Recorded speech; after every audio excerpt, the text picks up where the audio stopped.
Hello students, welcome to Arthsiddhi classes. Last video lecture में हमने science part 2 का second lesson start किया था।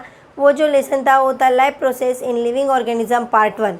लास्ट लेक्चर में हमने पार्ट 1 में मतलब पूरा जो भी एरोबिक रिस्पिरेशन है, एरोबिक रिस्पिरेशन के बारे में पढ़ा था। उसमें बहुत इंपॉर्टेंट जो लाइफ प्रोसेस है रिस्पिरेशन है।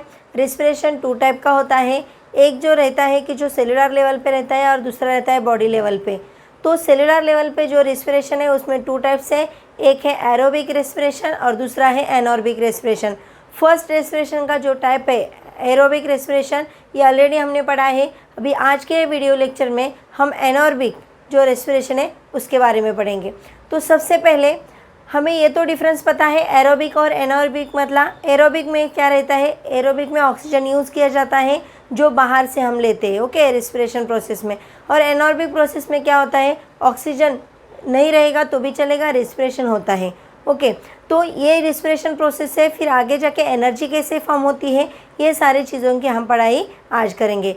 अभी देखो एनॉर्बिक रेस्पिरेशन। एनॉर्बिक रेस्पिरेशन में क्या होता है, सबसे पहले मेन स्टेप रहती है जो भी रहता है वो ग्लूकोज, ओके।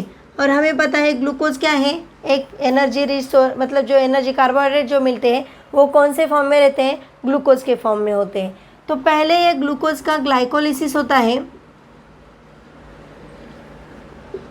और ग्लाइकोलिसिस से हमें मिलता है पायरुविक एसिड।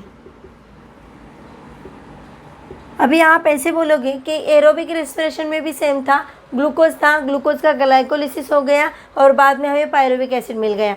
बट जब एरोबिक रेस्पिरेशन है वहाँ पे जो ग्लूकोज का ऑक्सीडेशन होता है ये कंप्लीट ऑक्सीडाइजेशन होता है। यहाँ पे एक चीज़ हमें ध्यान में रखनी है, यहाँ पे इनकम्प्लीट ऑक्सीडाइजेशन होता है,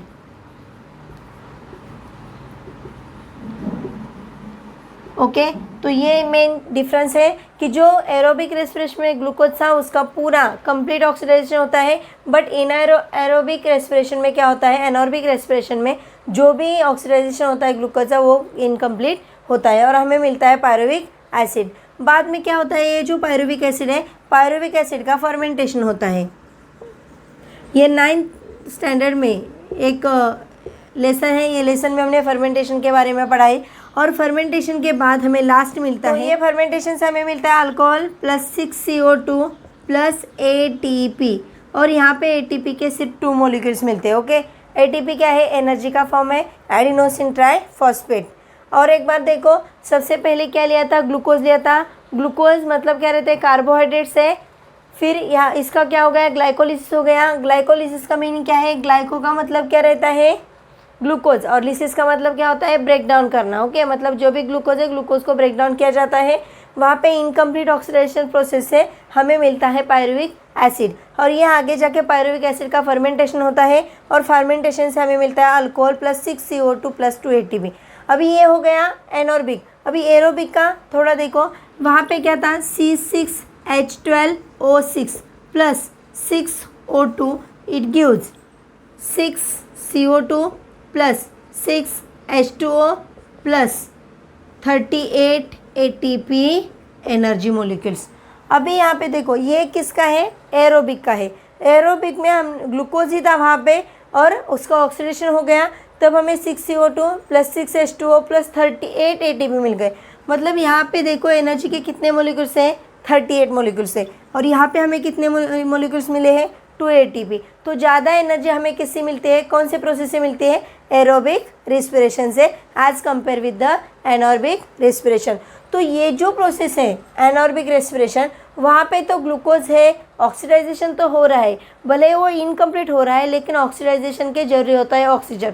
तो ये ऑक्सीजन कहाँ से मिलता है, ये तो बॉडी के बाहर से तो नहीं लेते, बॉडी के बाहर से लेते तो कौन सा रेस्पिरेशन रहता है वहाँ पे, एरोबिक। बट एनॉर्बिक में ऑक्सीजन बाहर से लेते ही नहीं और उसका यूज़ ही नहीं करते। तो ये ऑक्सीजन कहाँ से यूज़ किया गया ये प्रोसेस में, तो यहाँ पे देखो इसका जो प्रोसेस है, जैसे कि ग्लूकोज C6H12O6, नॉर्मली एरोबिक में क्या रहता है, ये ऑक्सीजन यूज़ किया जाता है, बट एनॉर्बिक में ये ऑक्सीजन यूज़ नहीं होता। तो हमें ऑक्सीजन कहाँ से मिलता है, तो यहाँ पे देखो ग्लूकोज जो है, ग्लूकोज एक कंपाउंड है, ओके। तो ग्लूकोज, फ्रुक्टोज, सुक्रोज कौन सा भी कंपाउंड रहे, तो ये जो कंपाउंड में जो ऑक्सीजन प्रेजेंट रहता है वो ऑक्सीजन क्या करते हैं, यूज़ करते हैं। समझ में आ गया। जैसे कि एरोबिक रेस्पिरेशन में बॉडी के बाहर से हम ऑक्सीजन लेते हैं, इसके लिए तो एरोबिक रेस्पिरेशन कहते हैं। बट एनारोबिक प्रोसेस में क्या होता है, ऑक्सीजन इनकम्प्लीट ऑक्सीडेशन वहाँ पे होता है। ये प्रोसेस के लिए ऑक्सीजन तो ज़रूरी है, बट ये जो ऑक्सीजन है ये ऑक्सीजन बॉडी के बाहर से नहीं लेते।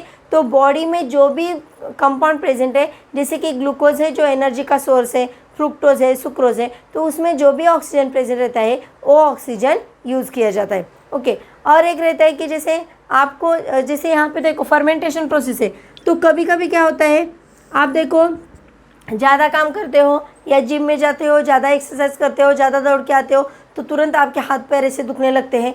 तो क्यों दुखते हैं, क्या होता है उसमें, क्यों वहाँ पे पेन रहती है?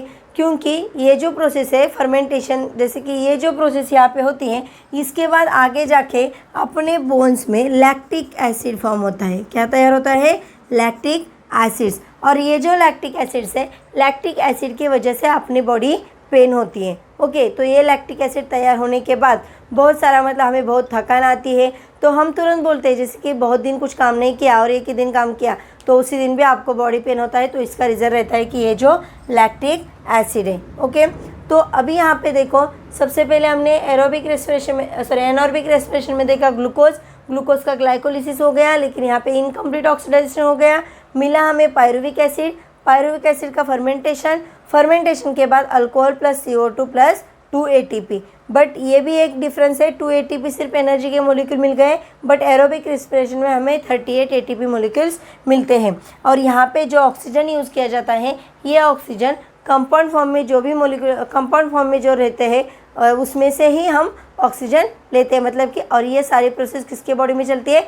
माइक्रो ऑर्गेनिज्म से। बहुत सारे बैक्टीरिया है कि जो ऑक्सीजन के प्रेजेंस में जिंदा नहीं रह सकते, वहाँ पे ये प्रोसेस होती है। ओके, अभी इसके आगे हम देखेंगे एनारोबिक रेस्पिरेशन के यूजेस कहाँ पे होते हैं। तो अभी स्टार्ट करते हैं एनारोबिक रेस्पिरेशन के यूजेस कहाँ पे होते हैं।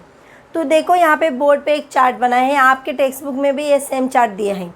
तो सबसे पहले यहाँ पे क्या है, मेन ग्लूकोज है, जैसे कि जिससे हमें एनर्जी मिलती है। और ग्लूकोज कहाँ से मिला हमें? कार्बोहाइड्रेट से, जो हमारा मेन एनर्जी सोर्स था। सबसे पहले ग्लूकोज का क्या होता है? ग्लाइकोलिसिस।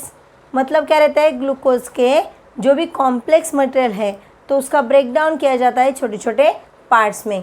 बाद में हमें मिलता है पायरुविक एसिड। क्या मिलता है? Pyruvic acid. फिर जो पायरुविक एसिड है उस सबका क्या होता है? फर्मेंटेशन। और फर्मेंटेशन प्रोसेस से हमें अलग अलग प्रोडक्ट्स मिलते हैं। वो कौन कौन से हैं? विनेगर, विटामिन एट्सेट्रा, और बहुत सारे माइक्रोब्स भी। 9th स्टैंडर्ड में आपको लेसन था useful and harmful micro organisms, तो वहाँ पे ये पार्ट दिया है, फर्मेंटेशन प्रोसेस के बारे में दिया है। तो ये फर्मेंटेशन प्रोसेस से हमें विनेगर मिलता है और विटामिन्स भी मिलते हैं और बहुत सारे माइक्रोब्स भी फॉर्म होते हैं। ये हो गया आपका एक पार्ट। अभी सेकेंड यूज़ क्या है, जैसे कि ग्लूकोज से हमें जो पायरुविक एसिड मिला था, ये पायरुविक एसिड का जब हम फर्मेंटेशन करते हैं तो उसी वक्त हमें मिलता है अल्कोहल। ओके, जो नॉर्मल अल्कोहल बनता है वो फर्मेंटेशन प्रोसेस से ही बनता है। और ये अल्कोहल कहाँ पे? जैसे कि ईस्ट यूज़ करते हैं हम ईस्ट में। ओके, ये जैसे कि ईस्ट में भी इसका एनारोबिक रेस्पिरेशन का यूज़ किया जाता है। उसके साथ साथ हमें अल्कोहल की जो प्रोसेस है, अल्कोहल तैयार होता है, उसी में ही एनारोबिक रेस्पिरेशन यूज़ होता है। और थर्ड वन है कि जैसे यहाँ पे भी पायरुविक एसिड है, सेम है, फर्मेंटेशन होता है, फर्मेंटेशन से हमें मिलता है लैक्टिक एसिड, जो मैंने आपको पहले प्रोसेस में बताया था। ज़्यादा वर्क करते हैं हम, उसी वक्त हमारे बॉडी में एनर्जी की ज़्यादा ज़रूरी होती है। एनर्जी ज़्यादा फॉर्म करने तो उसी वक्त हमें ऑक्सीजन की ज़रूरी है, बट ये ऑक्सीजन बाहर से अवेलेबल नहीं होता, तो कंपाउंड फॉर्म में जो ऑक्सीजन है वही यूज़ किया जाता है। तो उसी वक्त हमारे बॉडी में लैक्टिक एसिड फॉर्म होता है। और लैक्टिक एसिड से इरेथ्रोसाइट्स जो मसल सेल्स में तैयार होता है। तो इरेथ्रोसाइट्स का मतलब क्या है? RBCs, red blood corpuscles. Okay, तो ये 3 यूजेस है जहाँ पे एनारोबिक रेस्पिरेशन का यूज़ होता है। सबसे पहला है कि अल्कोहल फॉर्म करने के लिए ईस्ट फॉर्मेशन में, फिर vinegar formation, vitamin formation, and last one is the erythrocytes muscles cell. तो यहाँ पे ये बोर्ड पे जो 3 लिखे थे मैंने यूजेस रेस्पिरेशन एनारोबिक रेस्पिरेशन के कंप्लीट किए हैं। तो आज के लेक्चर में हमने क्या क्या पढ़ा उसका रिवीजन 2 मिनट में। सबसे पहले एनारोबिक रेस्पिरेशन, छोटा सा जो डिफरेंस है एरोबिक और एनारोबिक, ये दोनों के बारे में डिस्कस किया था। तो एनारोबिक रेस्पिरेशन का पूरा प्रोसेस, और ये प्रोसेस कंप्लीट होने के बाद कौन से प्रोसेस से एनर्जी ज़्यादा मिलती है और ये एनोरबिक रेस्पिरेशन कहाँ पे यूज़ होता है। तो यहाँ पे हमारा एनोरबिक रेस्पिरेशन टॉपिक कंप्लीट हुआ। ये 2 वीडियो के माध्यम से हमने एरोबिक और एनोरबिक 2 रेस्पिरेशन के टाइप्स कंप्लीट किए हैं। आपको कुछ डाउट रहेगा तो ज़रूर पूछें। और ये वीडियो कैसे लगा, पसंद आया तो इसको लाइक करो, शेयर करो और सब्सक्राइब करो। Thank you.